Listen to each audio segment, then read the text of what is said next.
All right. This is supply chain management for ITM 201 with Donald Hardaway. And this week's topic is supply chain management, as I just mentioned. So we'll get right into it. Start off with a quote from Edwards Deming. He was a very famous management consultant, among other things. And this quote's emphasizing that in order to correctly and efficiently do anything, you must know the entirety of the process. And knowing the entirety of the process is an absolute focus of supply chain management in order to improve that process. And you can't do that without knowing it in its entirety. So, a brief overview of what's to come in the presentation. We'll start with an explanation of what it is at a basic level and give some context. And then why it's important enough to warrant this presentation. Then we'll give some history on when it began and how it got to be what it is today.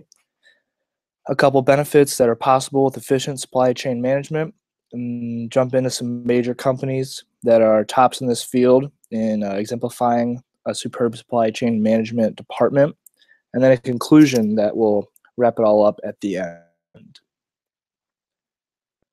So the first slide this illustrates the definition of supply chain management, and the simplest definition is that it is the management of the flow of goods and services. Very simple, and it includes the movement and storage of raw materials, work and process inventory, and finished goods from point of origin to point of consumption. The purpose of supply chain management is to increase customer value and efficient production by linking all aspects of production and trimming any quote-unquote excess fat that is found along the way. Continued definition. To continue explaining the concept of supply chain management, this graphic represents the different stops, if you will, a product makes in the production process, starting with the raw materials being acquired and then sent to the supplier, and then the supplier, which could also be the manufacturer in some cases, but not all, then sends it to their manufacturer, who creates it into a product that is ready for end consumption by the consumer. And then this is sent to the consumer. And supply chain management is about taking this process and improving it to improve multiple areas of the business as a result. So why study it? Well, this was briefly touched on earlier when talking about improving the whole process of production. But what cannot be ignored is how encompassing the term supply chain management is. Intrinsically, the term deals with the supply of a product, and the branches from that term, supply chain management, are huge and touch all aspects of the company. This graphic shows what goes along with the concept. And this is why companies are spending tons and tons of money on departments that whose sole purpose is to improve this aspect of the company. And this next slide, which continues to discuss why it's important and needs to be studied, is emphasizing the fact that in today's world, the global economy and the global aspect of business in general is absolutely undeniable. And the implications mean that certain aspects of business oftentimes take place on the other side of the world, and I'll touch on this in more detail later, and that this just means that these branches need to be even more in sync and efficient. So now some historical context will be given, and we'll see when this all came into play. This timeline starts in the 70s, but the history goes back to the early 20th century, early 1900s, so I'll jump right into it. And although the term supply chain management was first coined by Keith Oliver, a famous British logistician and consultant, in 1982, the aspects of it and the practice of it, although not under the name supply chain management, have been taking place since the early 1900s. And the roots can be traced back to assembly lines.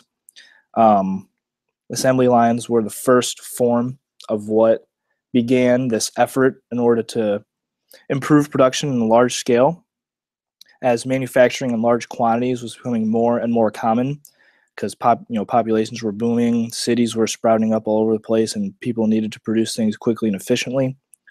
And this was the beginning of what would evolve into more and more specific and technological supply chain management practices. So continuing along with this, what I just talked about was known as the creation era. Now we'll discuss what is known as the integration era. And this era is highlighted with the innovative development of what is known as electronic data interchanges, or EDIs, in the 1960s. And this was a huge breakthrough in that the main implication of the interchanges was that now two different companies or organizations, even in two different countries, could electronically exchange documents such as purchase orders, invoices, shipping notices, etc. They can share those remotely from their two locations, even across the globe. And the two parties would agree on the specific information to be transmitted and how it should be used. And another huge plus is that this information is exchanged without human intervention, and this avoids labor costs that would need to operate these interchanges.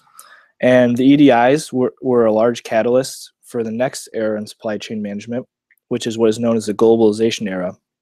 And this took place in the late 1980s, to the early 1990s, when many large companies began to expand beyond national boundaries and into other continents.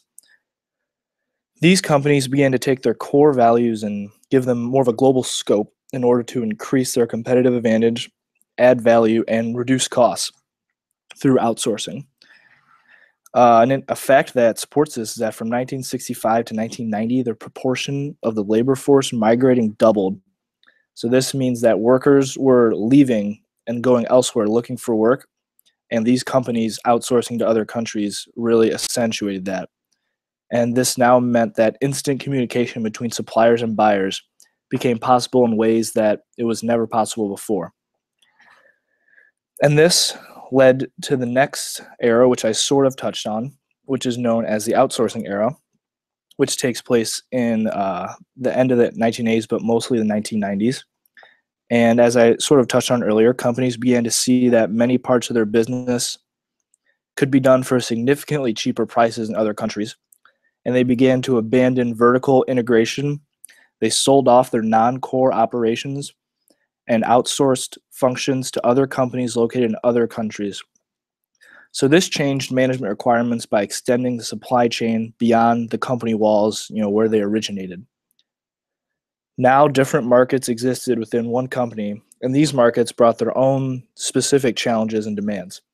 And this spurned the movement where supply chain management began to rise in importance in executive decisions, and new leadership positions arose that put individuals in charge of teams that had to manage and improve the now global supply chain managements of now global companies. And then the last era that we see is what is known as SCM 2.0, or Supply Chain Management 2.0, and that is the era we are currently in, the 21st century. And this really takes a look at what is meant by the term supply chain management and how fluid and how it evolves and adapts as technology and other things evolve around it. And so with those rapid advances in technology, supply chain management itself begins to evolve, and it encompasses new things. So with the internet, SCM 2.0 can increase innovation, information sharing, and collaboration among stakeholders while driving service delivery improvements. Now, there are financial institutions that connect multiple buyers and suppliers, so outside companies that work with suppliers and buyers, which enable those companies to then conduct automated supply chain finance transactions. And this is made possible through several means, some such as software as service, or SaaS, which is software that is accessed in a web browser and allows for payroll software, management software, accounting, and many other business applications, all from this central software, which is SaaS. And another vehicle, which would be business process outsourcing, which delivers the solutions which are designed to rapidly deliver the results through these new softwares with the agility to quickly manage future change for continuous flexibility, value, and success. And this era, which is current times, is extremely fluid, with technological advances continuing and businesses growing and expanding. And undoubtedly, the question mark that you see on your screen will be a new era that will follow SCM 2.0, and it will be even more technologically advanced than the one we are currently in. So now that some historical context was given, we'll look at some benefits, functions, areas that are improved with solid supply chain management departments.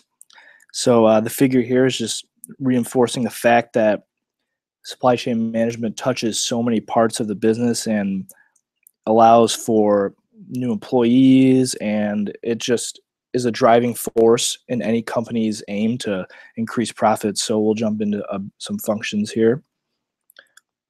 And one of the biggest from a strong supply chain management foundation is performance measurement. Experts have found that a strong relationship from the largest arc of supplier and customer integration to market share and profitability. So remember, a facet of supply chain management is tighter inventories and a more detailed plan overall of the supply process. This means that there are individuals whose job is to measure this process and see where some deficiencies might lie. These measures are collected and analyzed by the firm, and also external performance is measured through customer perception measures and best practice, which best practice is a standard that the firm has developed to achieve the best results, and then they need to maintain that standard throughout their practice. And numerous studies have confirmed that performance measurement, made much more possible through strict supply chain management, improves overall productivity and customer satisfaction. A second area, excuse me, that can be improved is the manufacturing flow management, or the management of the manufacturing flow.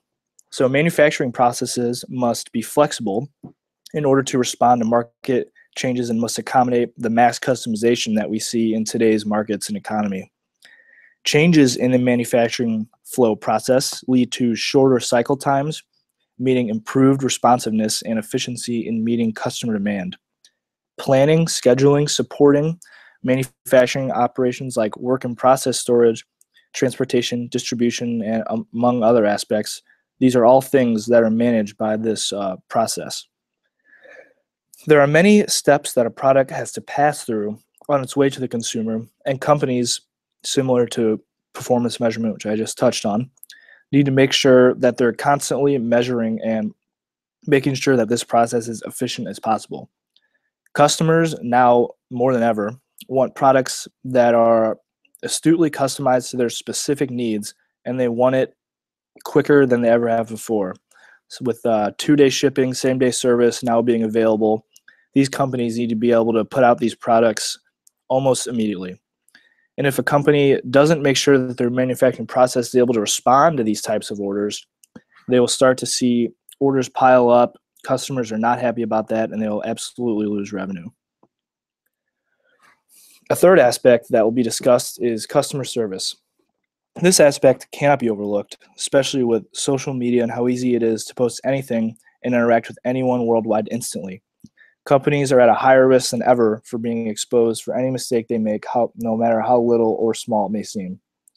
But in the realm of supply chain management, customer service is impacted in that it provides the customer with real-time information on scheduling and product availability through interfaces, sort of like the EDIs, which I discussed earlier, but catered toward the customers, with the company's production and distribution operations.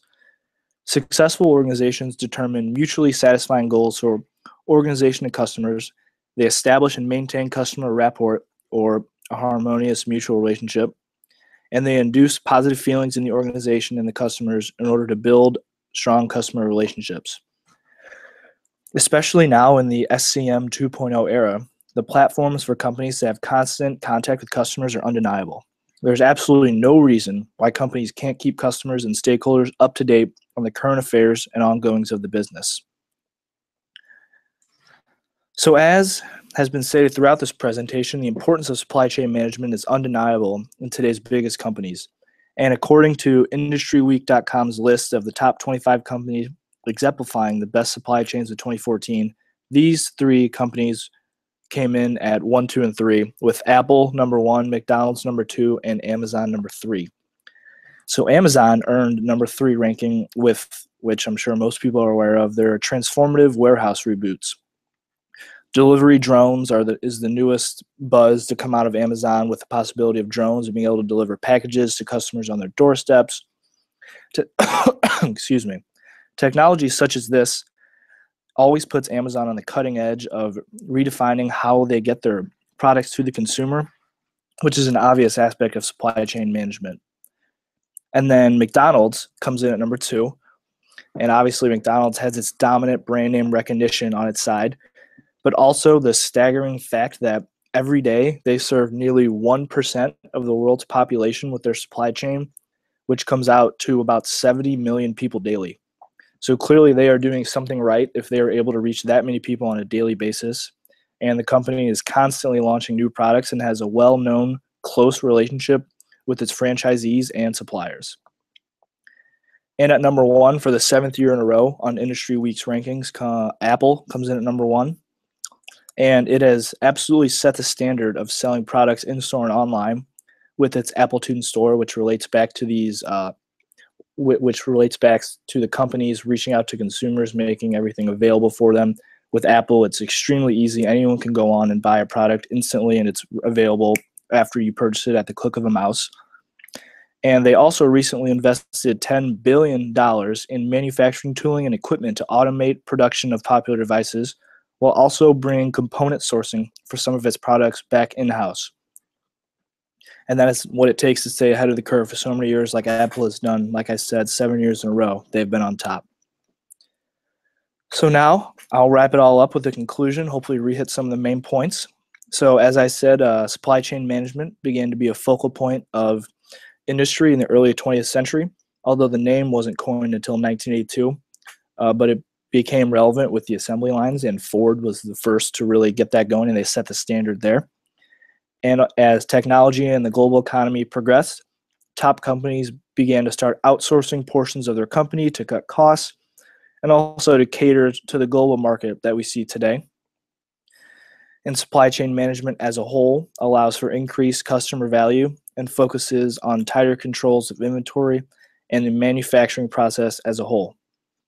And as was illustrated with Amazon, McDonald's, and Apple, this area is clearly a huge focus for companies that wish to turn bigger profits and maintain a competitive advantage for many, many years to come. And now the references, and that concludes the presentation.